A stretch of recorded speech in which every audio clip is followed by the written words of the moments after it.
Today's rapid recap is for BTG, Beyond the Gates, Monday, May 19th, 2025. Well, Danny and her friend, I forget her friend's name, ex Dixie, she cleaned up. And Danny convinced her, look, you leave while we're you ahead, because the house will end up always winning.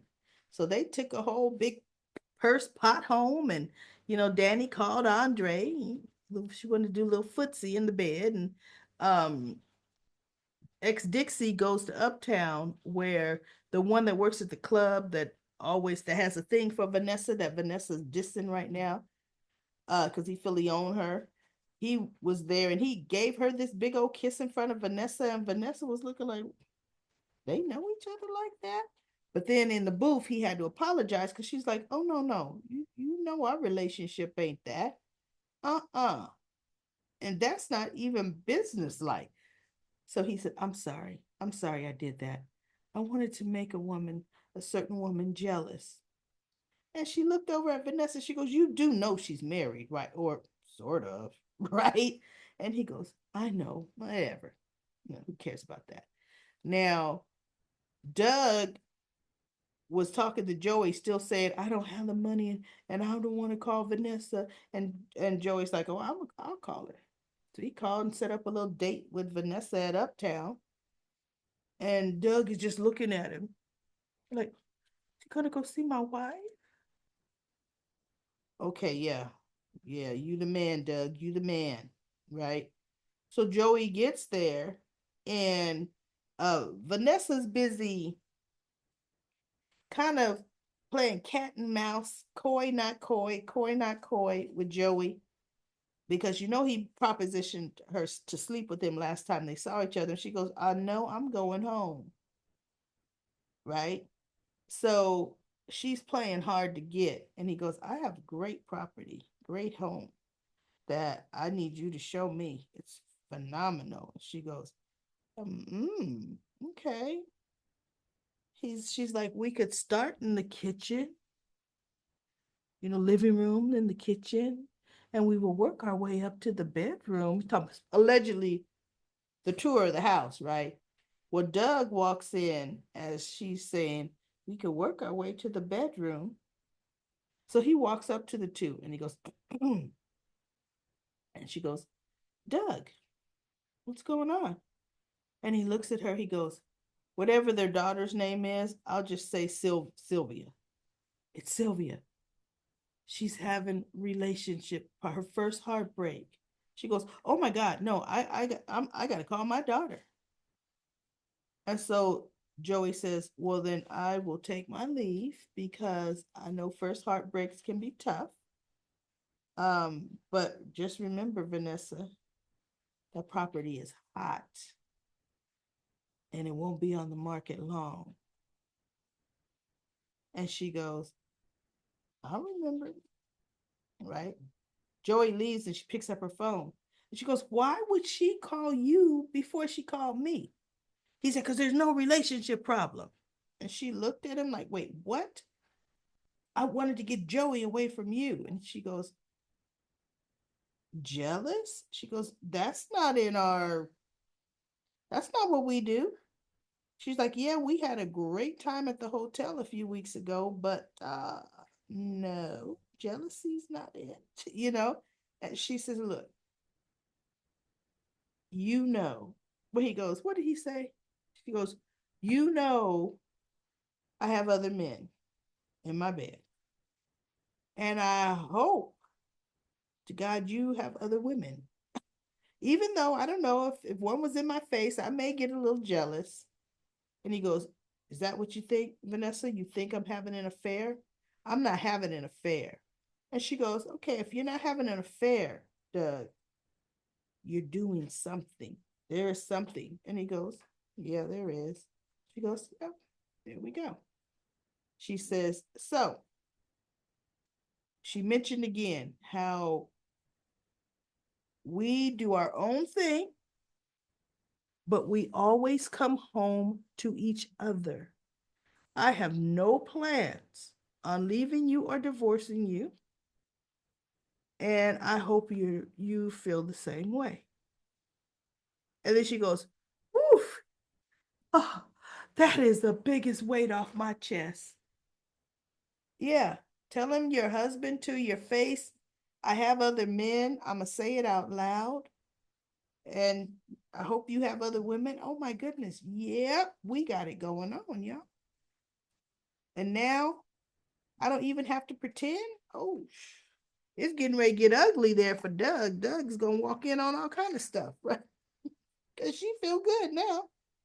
Um, Danny and Andre. Andre wants something more from Danny, and he's not understanding. Danny is just getting her legs back, even though they seem to be horizontal because he's always there in the bed all the time. But anyway, so, but like she said, I gave up myself to be Mrs. Bill Hamilton. I'm just trying to find out who I am now. I need time for that. I can't just go, head first diving into a relationship that's public and everybody knows. And so he's like, well, you know, for me, I'd never been serious about anybody. I never stayed with anyone for any length of time. I get bored and I'm on to the next. But with you is different. It's you. It's just the way I feel. And so she goes, but look, what we have is special, and what we do is special. I don't want that to change, but it's got to stay between us. And he just looked at her. He goes, yeah, okay, you know, I'm gonna go though. She's like, okay, bye. When I call you tomorrow night, you go, or tomorrow morning, whenever I call you, better come. That's the way it is. They're not gonna last long. So of course we have Miss Ashley. I was so sick of Ashley, everybody. Her pouting at everything Derek does. Derek decides he's gonna clean the house because he's trying to take heed the fact that she thinks he's a slob.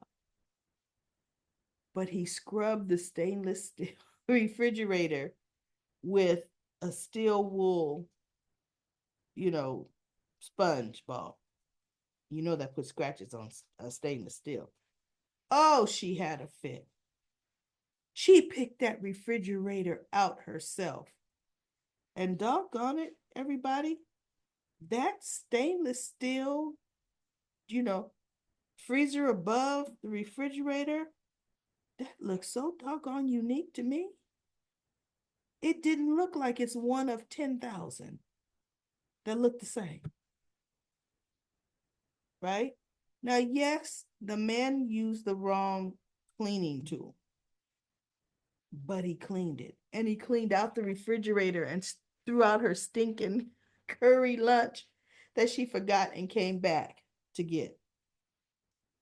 She complained about everything. Oh, and you threw away my lunch. The container's eco-friendly, supposed to be used over and over again. And he goes, I will buff the scratchers out of the refrigerator. I will repair it. And she goes, but you're not supposed to be cleaning it, my stuff. And she looked, and he's looking at her, and she goes, that came out wrong. Everything in this place I picked out, which is why he was saying, we need a place of our own. I don't want another place. I want my place. And he goes, okay, but obviously without me in it. And she just pouting like a child. I think we rushed into this. He goes, okay. He said, I thought I was about to propose or getting ready to propose, and I thought this would be our next step. And he's like, well, I guess it is a good thing that we did move in together. Because, look, this is obviously not going to work. And she just, no, I don't want you to feel, he goes, Ashley, like, do you want your space back? And she pretty much was, yeah. She pretty much, yep, yep. She needs, they need, she feel they need space. So she walks out. She goes, I gotta go to work. She goes uptown and calls in sick, right? And he's sitting in his chair and he just looks over and he gets his suitcase. He's getting ready to start packing, which you should. I'd have packed the second day I was in there because she doesn't want to live with anybody. Because they have been dating for a long time. I think a few years. Okay. So look, y'all, you all found out now. It ain't gonna work, ain't compatible. So we'll see where that goes. So of course, she's in Uptown, crying at the bar. And you know what came right to my mind, everybody? Andre's gonna come walking in, and bingo, Andre came walking in. What's wrong, Ash? And she turns and she looks at him.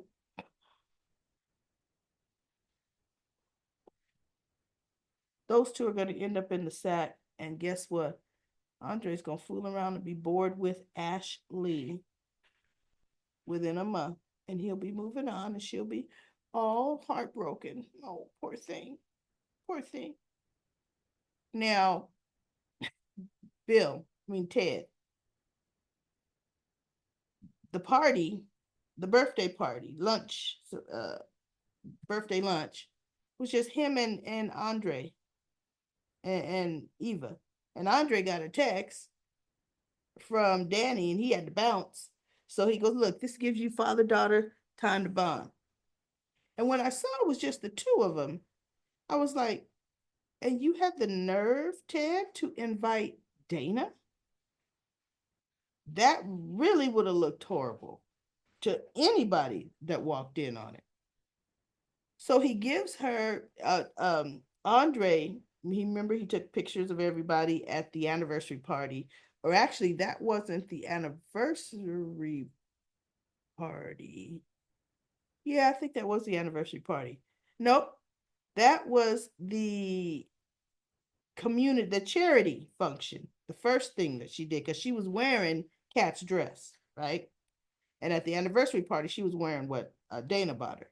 So anyway, she takes the gift out of the bag, and it's a framed picture of herself. And I thought about it, and I was like, would I want my birthday gift to be a framed picture of myself? Would I want a framed picture of my new dad? Or would I want a framed picture of $1,000 gift card in that frame? Option C. I definitely don't want a picture of myself, right? I might want a picture of my new dad because I happen to like you. See, that new picture should be Ted's picture of his daughter. But what she said was, she says, no, this woman, this girl in this picture, she goes, she's a liar. This is back when I was lying to you and Nicole. She goes, and I was wearing your real daughter's dress. And Ted looked at her. So he reaches over and he grabs the frame out of her hand and he goes, we'll take another picture. Okay. He says, and you are also my real daughter. And he puts his hand out across the table, kind of slides it, and she puts her hand, on top of his, and he's holding it. Or maybe her hand is that way, however, he's holding her hand. And he goes, and you're my real daughter, too. I'm liking the way he treats Eva. That just wasn't a good wedding gift. I mean, birthday gift. What do you give a woman who hasn't had, it's kind of had it rough, doesn't really have money, and she don't have a job, you give her a gift card with a lot of money on it. Because guess what? Now she could buy what she wants. Now she could buy the blouse she wants, the pants she wants, and you get a nice card. Mhm. Now, don't write a check and give it to her because that looks like, oh, wait, you what? No. But a nice gift card because I want you, it will be because you know what you would like better than I ever would. And I want you to have something you really, really want. There we go. And you don't have to spend hours shopping. That's the way to go. That's the ticket, everybody. So anyway, let me see. Cat. I'm sick of Cat. I'm sick of her pouting, sick of her. Eva's a murderer, attempted murderer. Oh, she was just crazy. And Tomas was like, and she told him, I saw you. I saw you the day we were supposed to have lunch. He goes, you mean the day you didn't come back? She says, I came back, but I saw you and Eva. You were holding her hand. Looked like a nice intimate moment to me. He said, I was comforting her. He said, you know, Kat, Eva's human too. And what, you got mad just because you told me never to speak to her again? He said, I'm not like that. Eva is a person too who happens to be your half sister. Now, in case you didn't know, I'm head over heels for you. Who could resist this beautiful face? And I'm thinking, no, you attracted to Eva too. She ain't stupid, right? And so he goes, so they kiss. And he's like, we haven't done this in a long time. And she goes, I know. So they Google eyes kissing again. And she had called Ted, right? Before she and Tomas were talking, before he came up, because he was working out in the gym. And they bumped into each other. And she was like, who do you think you are? And then she looked up and saw it was him. And I thought, see, there you go, Kat. That's your attitude. That's your uppityness. You thought he was what? A country club worker? So you're gonna talk down to him like that? Tomas, that don't turn him on. That'll turn him off. Because like he said, he came from humble beginnings, right? So Ted, no, wait a minute. Eva was the one that said Nicole was trying to reach him. How did she know? I forgot how she knew. And so Ted called her back because yeah, he didn't know that cat had tried to reach him. And he's listening, or she says you got a message from Cat or something like that. And he listened. So now he's calling Cat back. But Cat was busy kissing Tomas. So she's like, look, later for the phone, right? And he goes, Cat must be busy. And while he was trying to call her back, Eva was thinking, she's gonna mess up our lunch. She's gonna mess up it. He goes, she must be busy. He goes, and by the way, this is your lunch. So I'm concentrating on you. That made her feel better. And I thought, okay, good move, good move. But you should have turned your ringer off because if Cat calls you back, you know. Anyway, so Leslie, Leslie pretty much, Leslie slash Dana slash Sherry slash Anna, which is the names that Jacob called her. He called her all of them, right? And she goes, last I know, officer, that's not a crime. So he ends up playing back the recording that Cat forwarded to him.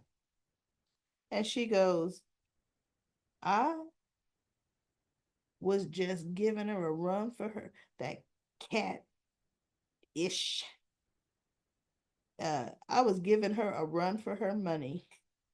I was telling her exactly what she wanted to hear. That's what she wanted to hear. And he goes, yeah, but your detail. She goes, it was just a story. And he says, but you and your daughter have something to gain for Laura getting in an accident. And she said, do you have video pictures of Eva on a motorcycle? She says, Eva don't even ride a motorcycle. She says, and Eva would never do anything like that. Only a demented person would do something like that. And I'm thinking, yes, she's talking about herself, Jacob, right? And so she's like, do I need a lawyer? After she pretty much flippantly talked about, because he played the rest of some more of the conversation to her. And she goes, and I thought it was against the law to record somebody without their permission. And he goes, well, in Maryland, it could be one-way consent.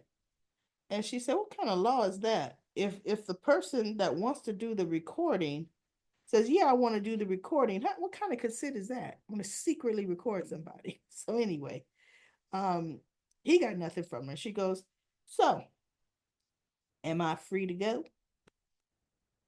Right? And he goes, yeah. She goes, because I don't see any handcuffs on me. He goes, no, you're free to go. He goes, but understand this, I was a Boy Scout. And she looks like, okay.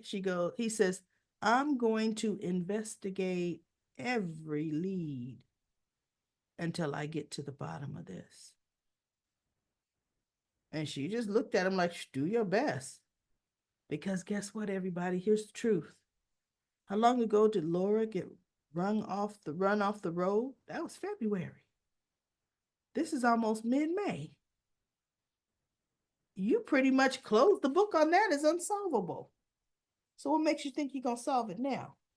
Even though if they take a look at the video, because he does have video of it, the body build, the body type on that is definitely Leslie slash Dana slash Anna slash Sherry. That's definitely her body type. Mm. Yep. So anyway, let's see what else could have happened that I haven't talked about. Uh, that's it. That's it for today. We'll see what happens tomorrow for BTG Beyond the Gates. I'm going to go to comment corner because I think we have 7 comments on BTG. So let's get to them. All right. We have 1234 Pat says, I thought the same thing. Why is he even letting her touch him? Yet we talking about Ted letting Leslie caress anything she touching on him. He didn't flinch. He didn't pull back. Nothing. I really hope the storyline doesn't put him back with her. I hope not either. That's see, no, it's ugh.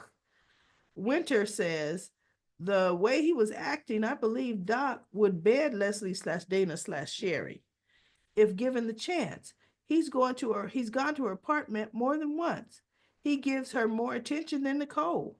Why not try to see Nicole? The Doc is acting mighty strange. He's not grieving over his marriage much. Weird. He isn't.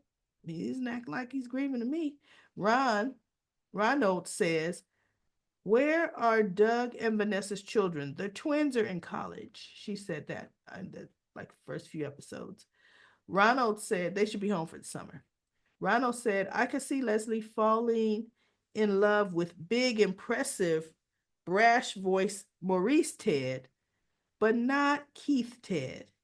I can see Leslie controlling and terrorizing average weight, average height, light baritone voiced Keith Ted. And then Wendy says, thank you, Madam Recap. I missed today's episode. Ted is a super wimp. He's going to end up in bed with her. I guess he really doesn't care about Nicole like he claims. He's a fool. He might do anything with that woman who used her daughter to hurt your wife and family, and he's willing to see her in public. I know. Invited her to that. See that? Mm-mm. I'm hoping they don't write it that way because that would be ridiculous. But that's it. That's it for Comment Corner. Great comments, everybody. I'll be back tomorrow with another daily recap for BTG Beyond the Gates.